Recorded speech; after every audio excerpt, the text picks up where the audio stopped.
पंजाब केसरी राजस्थान आप देख रहे हैं। मैं हूं आपके साथ इशिका जैन। राजस्थान में इस वक्त एक विवाद जिसने प्रदेश की सियासत को गर्मा रखा है। राजस्थान कांग्रेस के दो कद्दावर नेता अशोक गहलोत और सचिन पायलट के बीच चल रही बयानबाजी इस वक्त प्रदेश का सबसे बड़ा सियासी मुद्दा बने हुए हैं। एक तरफ राजस्थान के पूर्व मुख्यमंत्री अशोक गहलोत है जो लगातार ऐसे बयान दे रहे हैं कि पायलट समर्थकों में आक्रोश नजर आ रहा है, मगर दूसरी तरफ जब पलटवार की बारी आई तो सचिन पायलट के सुर कुछ बदले बदले से नजर आए। सचिन पायलट ने जिस तरीके से बैलेंस्ड तरीके से, या यूं कह लीजिए कि बैलेंस्ड वे में जवाब दिया, बैलेंस्ड वे में इसका प्रत्युत्तर दिया। वो कहते हैं कि वैभव गहलोत जैसा स्नेह अशोक गहलोत मुझसे भी रखते हैं, मुझसे अपने बेटे की तरह लगाव रखते हैं।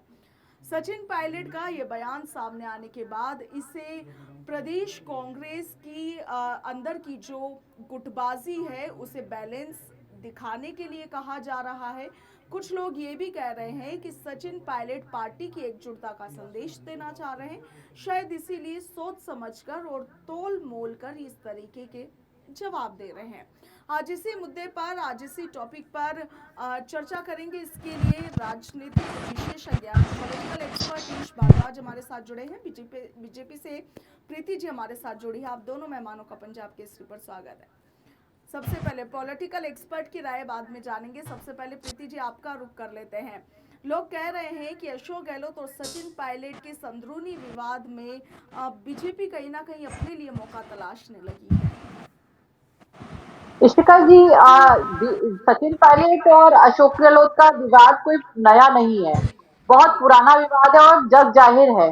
अशोक गहलोत के अगेंस्ट में लगातार जब उनके शासन काल में सचिन पायलट जी के द्वारा पेपर लीक के मामले में भी उनका विरोध किया गया, रैलियां निकाली गई और बयानबाजी अशोक गहलोत के द्वारा लगातार की जाती रही है, तो ये किसी से छुपी नहीं है। आज अगर सचिन उसका मर्हम लगाने के लिए कह देते हैं कि वो तो मेरे को अपने बेटे की तरह मानते हैं जी, तो वो जनता के सामने आती है और जो उनकी इच्छा है, महत्वाकांक्षाएं हैं, जिनको लेके जो 5 साल उन्होंने शासन किया, कांग्रेस के शासन काल में जो राजस्थान की स्थिति रही, वो इसी वजह से रही कि कहीं ना कहीं अशोक गहलोत का एक तो पुत्र वो और दूसरा जो कांग्रेस पार्टी के अंदर जो अंदरूनी कलह थी, चाहे वो सचिन पायलट और अशोक गहलोत के बीच हो, चाहे जो डोटासरा और जूली जी के बीच हो, तो ये किसी से छुपी नहीं है। तो अशोक गहलोत और सचिन पायलट का जो विवाद है वो जग जाहिर है और बीजेपी को उससे कोई फायदा लेने की आवश्यकता नहीं। भारतीय जनता पार्टी एक बहुत बड़ा संगठन, बहुत बड़ा परिवार है। हर एक कार्यकर्ता जनता के लिए, जनता के विश्वास के, जनता के हित के लिए काम जी, करने के लिए अगर प्रतिबद्ध है। आप कह रहे हैं बीजेपी के लिए कोई मौका नहीं है, बीजेपी मौका नहीं तलाश रही है, तो फिर बीजेपी को सचिन पायलट के लिए इतनी हमदर्दी क्यों है? देखिए इशिका जी, सचिन पायलट एक अच्छे नेता है। भारतीय जनता पार्टी के जितने भी जो नेता बात करें, प्रतिनिधि बात करें, अधिकारी बात करें, पदाधिकारी बात करें, सभी लोग जो राजनीति में एक रेस्पेक्ट सबको देना जानते हैं, चाहे वो विपक्ष हो चाहे वो पक्ष हो। विपक्ष में सचिन पायलट जी अपनी एक भूमिका रखते हैं और सचिन पायलट जी का अपना एक वर्चस्व भी है और एक अच्छा चेहरा भी मानते हैं। तो अगर भारतीय जनता पार्टी तारीफ करते हैं तो उसमें बुराई क्या है? बुराई तो कहीं नहीं होनी चाहिए। सचिन पायलट अच्छे नेता है, अच्छी फैमिली से आते हैं और हमेशा अगर उनका पॉलिटिकल बैकग्राउंड भी देखेंगे तो हमेशा साफ सुथरा रहा है। तो आज बीजेपी के नेता अगर सचिन पायलट जी की कोई प्रशंसा करते हैं तो इसका मतलब ये नहीं कि हमें उनके उनमें कुछ मौका तलाशने की आवश्यकता है। देखिए, हमारा काम है, भारतीय जनता पार्टी हमेशा जनता के काम करने के लिए हमेशा आगे रहती है चलिए प्रीति जी, और फिर से अशोक आपके जी की पास आएंगे। मौका खैर, आते ही आपने रहे। कहा सचिन पायलट बहुत अच्छे नेता है, समझदार है, तराशे हुए नेता है, अच्छे बैकग्राउंड से आते हैं। अशोक गहलोत भी बहुत मंझे हुए राजनेता है। खैर, इस पर बाद में बातचीत करेंगे। पॉलिटिकल एक्सपर्ट ईश भारद्वाज हमारे साथ है। भारद्वाज साहब, आपकी क्या कुछ राय है इस पूरे विवाद जी में जो इस वक्त जी शिखा जी, राजस्थान में? नमस्कार। जी जी जी, देखिए, बोलिए अभी भाई। जो राजस्थान में जी जो घटनाक्रम चल रहा है, अब जी ये जो घटनाक्रम है, मैं इसको इस तरीके से देखता हूँ। देखिए, ये कांग्रेस और गहलोत और पायलट जी के जो बीच में जो चल रहा है, की लड़ाई और पीढ़ी के टकराव या नेतृत्व का संकट है। आने वाले समय में कांग्रेस का नेतृत्व कौन करेगा? तो ये नेतृत्व की लड़ाई चल रही है। और अशोक गहलोत और सचिन पायलट जी जो है ना, दोनों अच्छे नेता हैं। गहलोत साहब एक अनुभवी व्यक्ति हैं, लेकिन सचिन पायलट साहब जो है हमारे, वो अनुभवी तो हैं, युवा भी हैं, लेकिन जो उन्होंने अभी राजनीति में संयम और शब्दों की जो बात कही ना, वो आवाज है एक बहुत आगे जाने वाला लीडर। क्योंकि राजनीति में आपको संयमित भाषा का उपयोग करना और किसी भी व्यक्ति के लिए अच्छे शब्दों का उपयोग करना, खुद की में रहना। और जो उन्होंने अभी एक बात कही थी ना, वो बात बहुत अच्छी कही कि गहलोत साहब जो है, वो गहलोत की तरह प्यार करते हैं, इसलिए मेरा हर जगह जिक्र करते हैं। ये लड़ाई आज की नहीं है। अब हम इसके बैक में जाते हैं। पिछले जो 10-12 साल का घटनाक्रम है, जब राजस्थान में सचिन पायलट साहब की एंट्री हुई थी 2014 में, जब उनको पीसीसी का चीफ बनाया गया था। हमको थोड़ा बैक पड़ेगा। अब ये लड़ाई कहाँ से शुरू होती है? ये लड़ाई आज शुरू नहीं हुई, ये पिछले 12 सालों से चल रही है जी।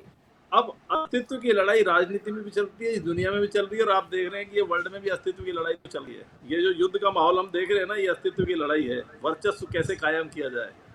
कांग्रेस में जो वर्चस्व की लड़ाई चल रही है, इसकी शुरुआत राजस्थान में 2014 से होती है।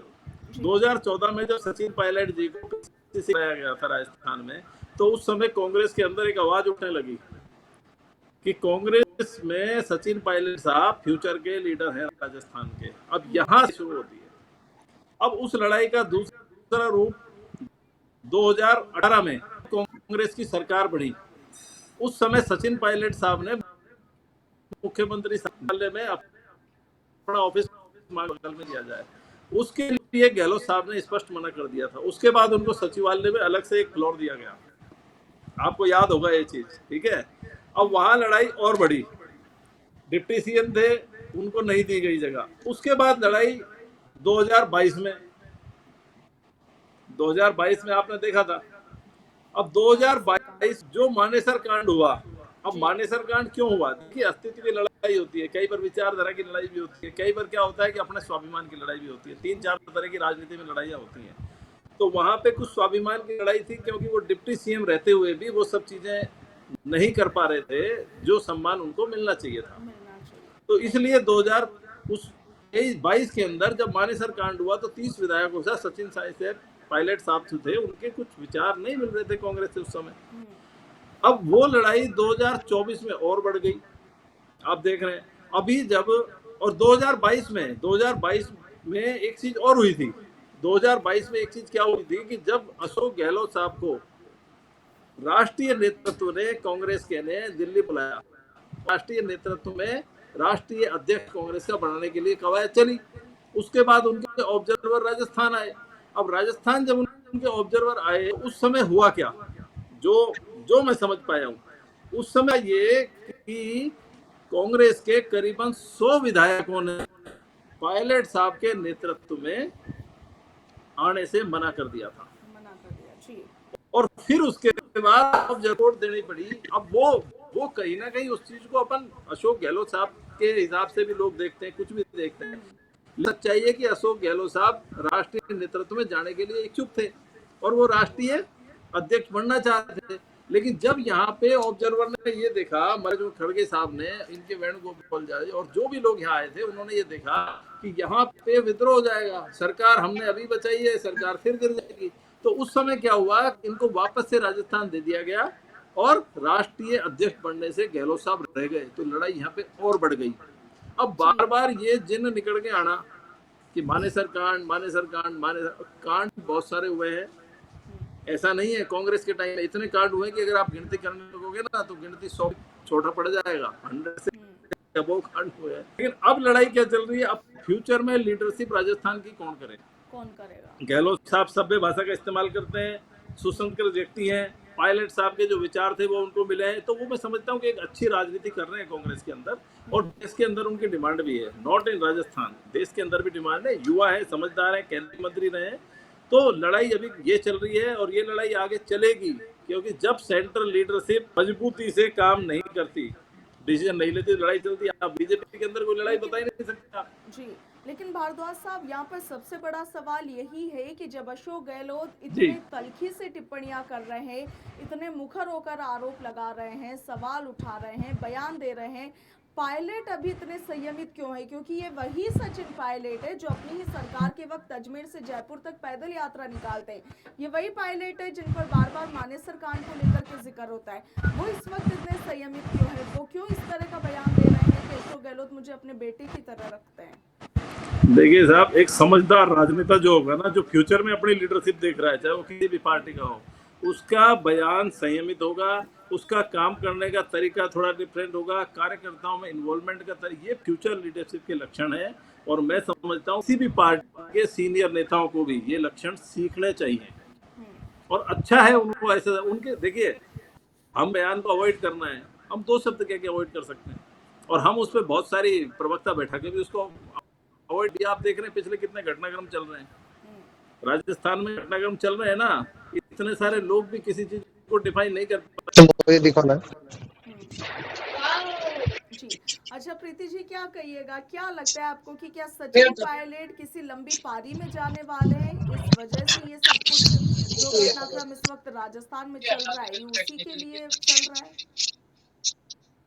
इशिका जी, सचिन पायलट कहाँ जाने वाले हैं ये तो कांग्रेस डिसाइड करेगी, लेकिन जो दुख अशोक गहलोत जी का दिख रहा है, जो बार बार उनके बयानों में सामने आता है, उनको कहीं ना कहीं ये दुख है कि मुझे राष्ट्रीय नेतृत्व नहीं मिला, मुझे नहीं बनाया गया। अभी रविवार को भी जो उन्होंने बयान किया, एक तरफ तो जब पिछले साल अशोक गहलोत को खुद न्योता देने राजेश पायलट जी की पुण्यतिथि पर सचिन पायलट जी जाते हैं, इनके गले मिलना, दुनिया को ये दिखाना कि हम तो एक है, हमारे बीच कोई विवाद नहीं है। और आज की डेट में जो रविवार को जो उनका बयान आया और बयान आने के बाद उनका तस्वीरों में से गायब हो जाना, ये बस सिद्ध करता है कि आप दुनिया को दिखाने के लिए आप कितना भी दिखावा कर ले, एक हो जाए, लेकिन देखिए मतभेद और मनभेद दोनों में अंतर होता है। यहाँ तो मत भी भेद है, मन तो दोनों में भेद साफ नजर आ रहा है। अशोक गहलोत जी इतने वरिष्ठ नेता हैं, लेकिन उनकी जो महत्वाकांक्षा है वो कम नहीं हो रही। समस्या ये होती है कि राजनीति के अंदर अशोक गहलोत जी जैसे जो नेता, जो बुजुर्ग नेता, जो वरिष्ठ नेता हम जिन्हें कहते हैं, बिल्कुल नो डाउट अच्छे मुख्यमंत्री रहे, वरिष्ठ नेता है, 3 बार के मुख्यमंत्री है, अनुभव बहुत अच्छा है, लेकिन उस अनुभव को विरासत में किसी को नहीं देना चाहते। अरे भाई, अगर आपका बेटा काबिल नहीं है, देखिए कांग्रेस परिवारवाद पर टिकी हुई है, ये किसी से छुपा नहीं है। परिवारवाद कांग्रेस पर हावी है और उसी का नतीजा है कि आज कांग्रेस का लगातार पतन हो रहा है।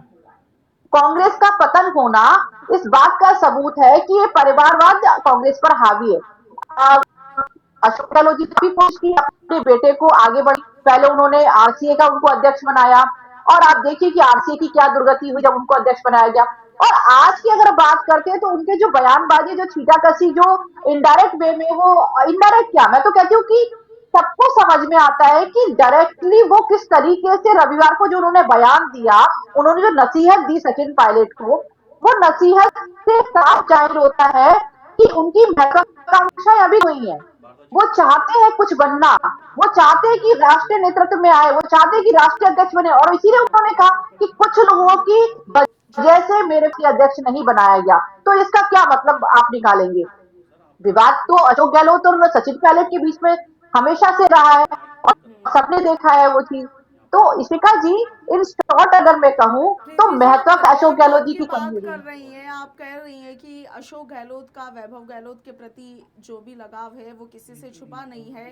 क्या ये चीज बीजेपी में नहीं है? क्योंकि कांग्रेस भी बार बार ये आरोप लगाती रही है कि किस तरीके से अमित शाह के बेटे जय शाह को जो चीजें दी हुई है वो है। इशिका जी अपनी काबिलियत से डर पा रहे हैं। कई मंत्रियों के बेटों का कई कामों में जो नाम सामने आए हैं वो भी किसी से छुपे नहीं है। इशिका जी, आप देखिए कि कांग्रेस में कांग्रेस का जो शीर्ष नेतृत्व है वो सोनिया गांधी के परिवार के अलावा किसी और के पास चला गया क्या? गांधी परिवार के अलावा किस गया क्या?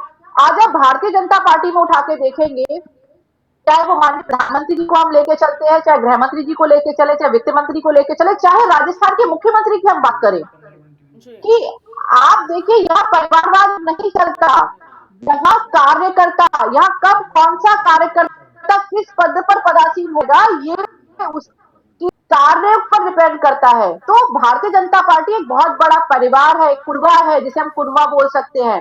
भारतीय जनता पार्टी परिवारवाद से बहुत ऊपर उठ के जनता के लिए, जनता के हित के लिए काम करने के लिए हमेशा से तत्पर रही है। और ये जो वाद विवाद सचिन पायलट और अशोक गहलोत जी के बीच में है, ये अभी कम नहीं होने वाला है, ये आगे बढ़ेगा ही सही, क्योंकि अशोक गहलोत जी की महत्वाकांक्षाएं कम नहीं हो रही है। जी चलिए, ईश भारद्वाज जी, प्रीति शर्मा जी, आप दोनों का पंजाब केसरी के साथ जुड़ने के लिए बहुत बहुत शुक्रिया। इस वक्त जो दर्शक हमारे साथ जुड़े हुए हैं, राजस्थान में सचिन पायलट बनाम अशोक गहलोत विवाद जो इस वक्त सुर्खियों में है, उससे लेकर आपका क्या कुछ कहना है, कमेंट सेक्शन में लिखिएगा। फिलहाल के लिए इतना ही, नमस्कार।